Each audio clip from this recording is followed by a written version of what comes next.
And now, it's time for another Dice Tower review with Tom Vasel. Today we're going to be taking a look at a futuristic game, 2019, the Arctic. Now in 2019, players own mineral companies. I'm calling them, I keep wanting to call them oil companies. Oil is one of the things that you want, and you're basically going for the North Pole, but you have to work in a political situation. And so it has different countries here. So the best way to explain it is to kind of show you the game and a little bit of how it works. Then I'll come back and tell you what I think.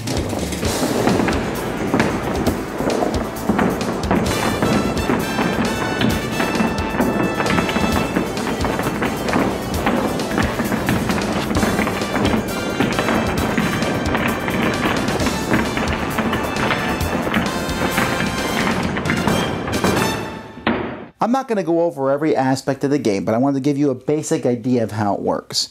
In the game, there are countries, each with their own display. Russia, USA, Canada, the EU, and Norway. And each of these countries has a few spots that they start with. They're coastal areas. You can see there's ships that are on the board. And there's spots in each area. There's a place here for a treasury. Some nations will get more money than others as the game progresses. Each player, however, is not one of these countries. There's some independent mining corporation that's a color. They have black, dark brown, light brown, and white, which are actually kind of a real pain. In fact, the colors of this game aren't the best. There's also the presence of China, who doesn't have a country display, but essentially they can, cause problems. As the game progresses, what players are trying to do is they're trying to build oil rigs, and to do that they need to have influence with that particular country. When they build these oil rigs on the different areas on the board, the different oil rigs, depending on the background, provide different resources, whether it's oil or some other resource, and those are represented by cubes that you will get. And those cubes are your main way of getting points. If you get a cube of every color, one of each of the three colors, you can trade them in for 10 points. Cubes can also be traded in for money. And at the end of the game, whoever has the most of each type of cube will also get points. And so there's a few other ways to get points, but that's generally how it works. What players are going to be doing is they're going to be putting worker placement pieces out on the board into each of these countries. And when you put these pieces into a country, you will be able to build more ships for that country, or perhaps move ships. One of the interesting things is when you build ships, you are using the country's money, not your own. Or you can put out mining platforms. If it's legally, you can put out mining platforms, or illegally. You can add more money to that country, have that country do taxes. There's some special things where you could even have Norway basically become part of the EU. So the countries are very different. Russia certainly has a large chunk of the board and can essentially become very powerful, while the United States, while they're smaller, have a lot more money to mess with. And the EU has the most political clout.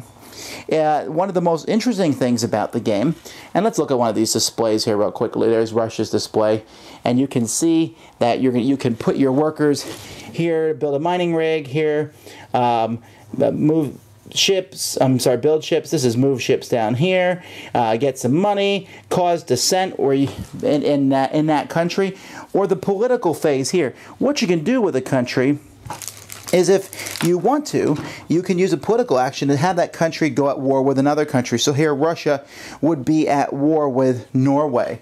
And it's possible for you to be at war with multiple countries if basically if they all declare war on you. And then there will be combat when ships move into other ship zones. They simply cancel each other out, but they can also go and destroy the mining platforms that you have built in that country.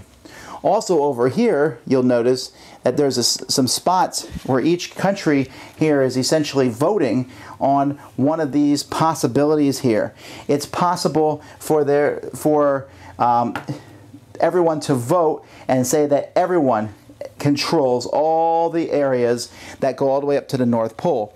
Or nobody controls any area except their coastal areas. Or here, you can control areas, any sea area that basically you have a ship into.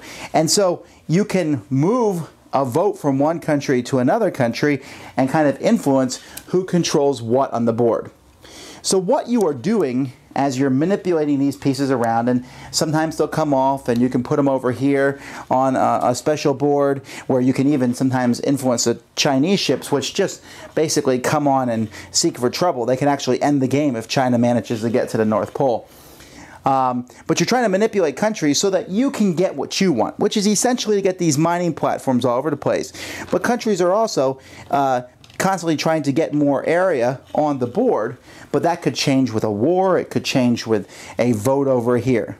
And so, again, I kind of skipped over some of the finer details, like how you put worker placements out. There's some turn order issues, and you really can't just kind of sweep the board. You have to kind of manipulate yourself into a situation. You'll find yourself sometimes working with 1 or 2 countries only because it's more efficient that way. Or you can spread yourself thin, I suppose. There's lots going on. But that is kind of in a nutshell how the game works. The game takes place over a certain number of turns, or if China hits the North Pole, and whoever has the most points at the end is the winner. Again, you're getting points by cashing in these resources for points and a few other ways. This game is a very interesting game. You're going to get turns, but when you take a turn, you're kind of taking a turn for that country.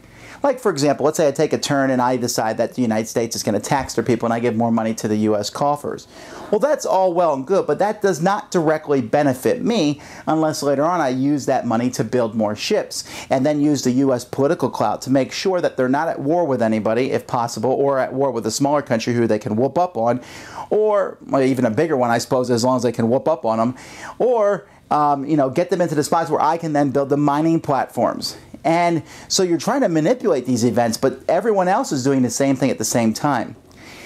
The game can sometimes move a little slower than I would prefer it to, because you are going to one spot, going to another, and it seems like you have to put a lot of work before there's much buildup. And since ships die fairly easily as they move around the board, you sometimes have put all that money in the U.S., built the ships, and then they're at war with Russia and all the ships are gone, and you feel like you kind of have to start over from that point.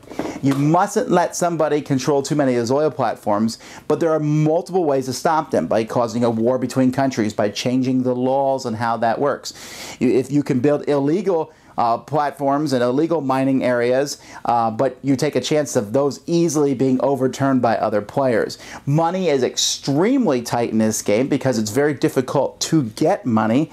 The countries can get money easily, but you necessarily don't get the money you want. I don't know where... The game is good, although I don't know how much I like it per se. The theme works. Once I get back the colors and such, because the colors sometimes can be confusion, it works. It takes also a little bit to get past the point that you are not one of these countries, and yet you're kind of manipulating them. And I love the thematic flavor to it. I like how Norway can join the EU. I love how the different zonings might change based on voting. But there are times where you kind of just sit there and watch. It almost reminds me of another game, Imperial, in that regard. You get your action things and you get to put those out, but sometimes you kind of get stuck in a loop for a while where you're just doing the same thing while someone else gets to do seemingly more grandiose things than you do. I think there is a market for this. This is a fairly deep game. It's not that difficult to understand once you go through the rules, but it is going to be difficult to really do well at it, because actions that you take don't necessarily have immediate payoffs. They have more of a long-range payoff, and you have to really set yourself up to what you want to do way before you actually do it. So 2019, the Arctic gets good points on its theming. It gets decent to low points on its quality. Some of the quality is good, and those the little chips, they could have flags on them or something, but whatever. Gameplay is on the heavier side, and it plays best with the full complement of players, if only because of the much greater player interaction between folks. So while this is not necessarily one that I would want to play with often, I do recognize that the gameplay is good, and there is a subset of folks who really would enjoy a heavier game like this that has a bit of negotiation and a lot of manipulation. Thanks so much for watching the Dice Tower videos. Find more great videos and reviews, as well as our top-rated audio podcast at Dicetower.com. You can also find the latest board game news at Dicetowernews.com. I'm Eric Summerer, and you've been watching The Dice Tower. The Dice Tower is sponsored by Fun Again Games, the world's best game source. Fun Again Games has over 5,000 games available. Check them out at funagain.com. Shut the door.